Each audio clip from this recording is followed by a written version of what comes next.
I'm at the APEX Global Expo here in Long Beach, California, and while I'm here, I had the pleasure of interviewing the CEO of Fiji Airways. My name is André Viljoen, and I'm the Managing Director and Chief Executive Officer of Fiji Airways. Okay. So you have A330s and the A350. Do you plan to eventually go to all A350 for your wide-body fleet? Well, not necessarily, because where we use our 330s today, markets like Singapore, Japan, Hong Kong, we may be better off with 321 XLRs. Okay. Because what we find is those markets don't have the dense demand that justifies a wide body like a 330, let alone a 350. And maybe a more frequency with 321s will serve the market better. Okay. Have you talked to Airbus about those A321s? Yes. So the problem so far with it is that there's a bit of a range issue, and you'd have some capacity reduction on the plane. Right. And we're trying to see how to get around that. Have you looked at the XLR for that with their increased Yes. range? Okay, so there's no firm orders as of yet. No, we're still in discussion. Okay. It's something new. We were actually looking to replace them with 330-900 Neos, and then we said, what are we doing? You know, if the market only has a demand for 200 a day, what are we doing with a 320-seater aircraft? Right, yeah. You have a relatively small fleet. What kind of challenges does this pose in your market? Well, you got a scale problem. You know, we've got 4 or 5 of a type, and that means engineers and simulators and everything we've got to hold for the 4 or 5. Right. And we've made it work, but it does come at a cost. How does Fiji Airways position itself kind of in the Pacific against larger airlines like, I know Air Tahiti Nui doesn't fly to Fiji, No, but they're smaller than us. they're smaller. No, But so you're talking Qantas and Air New Zealand. right, How do we feature against them? We take them on. take them on. Perfect. We Glad to hear punch it. above our weight and come along. We'll show you how to run an airline. Absolutely. Are you looking to bring people into Fiji, or are you trying to create a connecting hub, kind of like Icelandair in the North Atlantic? So we want to bring people, bulk of the people into Fiji, but we do have a large element of connecting on our US routes. And this is because we're better priced than Qantas and Air New Zealand and the American carriers into Los Angeles. But it's also because we haven't had the right partner in Los Angeles. Our partner is American, sitting in Dallas. So now that we're flying to Dallas, we hope to see a lot less connecting traffic. Okay. Are you happy with the operational performance of your 350-900s? Wonderful. Absolutely wonderful aircraft. Do you think you'd ever look at the 1000? It's too big for us. Too big. And also, you know, the minute you go to those extra seats, you take a reduction in cargo. And we carry 30 tons of cargo every flight. Okay. So a very important part of our business. I'm sure you carry a lot of passengers for leisure. What issue does that create being primarily a leisure Well, carrier? You heard me earlier say, from a business model point of view, a lousy model. Yeah. Because we say holiday makers, I didn't use the wording, but they want cheap deals. Your business traffic will pay top dollar. So I wish we had 60% business and only 40% leisure, Right. like Qantas. I mean, they smile all the way to the bank, we sweat all the way to the bank.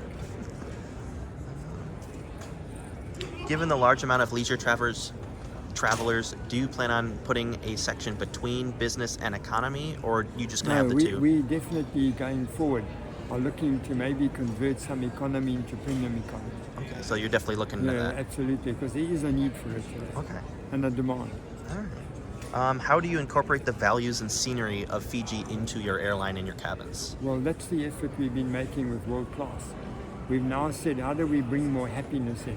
Because our tourism body has worked very hard at creating happiness. Fijians are happy people. And so the country is about where happiness comes naturally. We haven't done a lot of happiness on board. For years, our payoff line has been welcome to our homes. And we've now, with World Class, changed that to say, let's bring more happiness in.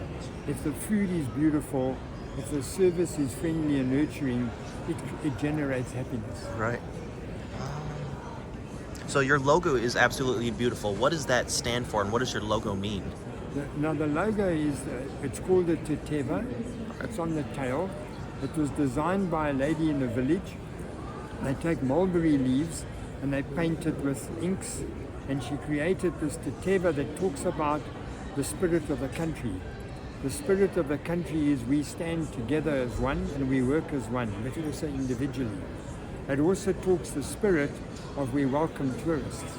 So each little piece of that teteva's got a story around it. I don't have it all here, but it's beautiful.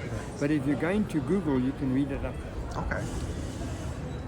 So I saw something that said Fiji, the country itself, is trying to become carbon neutral by 2050. What is the airline doing to help get the country towards that goal? Well, you heard what I said, that we don't have deep pockets for SAF at this stage, but there is an initiative with our sugar corporation, ourselves, and ADB, who are prepared to fund the research for them to convert the gas into SAF. But we'll see over time. But basically, our country has been exempted from CORSIA because we're a small island developing nation. Right. We don't have the pockets of Singapore and the US, so we don't have to fully comply, but we're doing our best to. But the way we can do it simply is things like every takeoff we plant a mangrove. Okay. You said a mangrove? Mangrove. Is there a specific place? Is it near the airport or just kind of anywhere on the island? Anywhere in the country, because mangroves also stop erosion. Okay. So when you get mangroves on the coastal edges, it stops erosion, Okay. which is the biggest problem island countries have. But more importantly, it sequesters 4 times the carbon than a normal tree or plant would. Okay. We're coming up on the 1-year anniversary of your service to Dallas-Fort Worth. Yes. How has that been performing? Been doing well. Doing well? It's like all routes, it takes 3-4 years Right. to really develop. But having an amazing partner like American has made a difference. And a lot of those people going into Dallas and out of Dallas are connecting. Yes. Yes. I'll tell you one thing. I'm going into Dallas next week, and I'm definitely connecting out of Dallas when I get to there. So why Dallas specifically? I know you said with American, but there's other American hubs that are closer to Fiji. Because Dallas made sense because the Dallas-Fort Worth Airport did a lot to bring us there.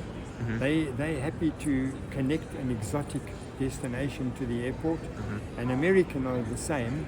And as I say, to the extent that they've let us adopt their loyalty program. Okay. Are you looking at other destinations that American has hubs at in the U.S., like Phoenix, Charlotte, or Not Chicago? necessarily, no. We think our next opportunity could be Seattle. Seattle? So it'll rather be a Oneworld partner, which is Alaska. Just Alaska.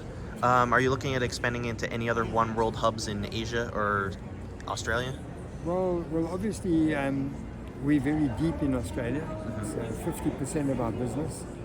And so for that matter, we want to try and find something else. Okay. You joined Oneworld a little bit over a year ago in June of 2024. No, in March 25. March of 25. It Okay. went live. Okay, so that's when it kind of was official then. Okay, so what kind of changes have you seen in your business since that Nothing Oneworld? yet. Nothing? No, here's the interesting part. All the main Oneworld partner members, we've had one-on-one bilateral relations for years. Mm-hmm. We've had relations with American, with Cathay, with Qantas, with British Airways. So now it should get better, but it's been a good relationship. Right, so it's just kind of business as normal at this point. And pushing it along a bit more. Okay. I know we talked about North America and Asia. Are you looking at any other smaller islands or island nations in the Pacific? Well, we serve them all today. You already served them all? We serve them and we're their main bridge to the world. Okay. So these little island countries have no airlines. Right. Okay. What does the future look like for the airline in terms of growth, cabins, improving? Our main problem now is to consolidate. You know, we grew substantially post-COVID because we followed a COVID strategy of not to shut the airline down. We kept it ready for short notice start. And when borders opened in December 21, we were the first airline out and we grew by 35% in 1 year. That's amazing. And our competitors were sleeping. Right. It took a lot to restart the bigger airlines. You guys were ready and raring to go.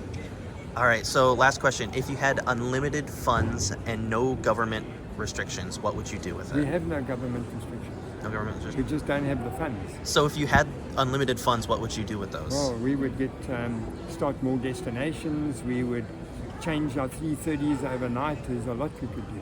Okay. But as I said, you know, we have a government with no pockets. Wish they had pockets. If you're looking for the pockets. Awesome. Well, thank you so much for talking to me. Thank you. After my interview with the CEO, I attended the APEX Award ceremony, and Fiji Airways did win the APEX World Class Airline for 2026.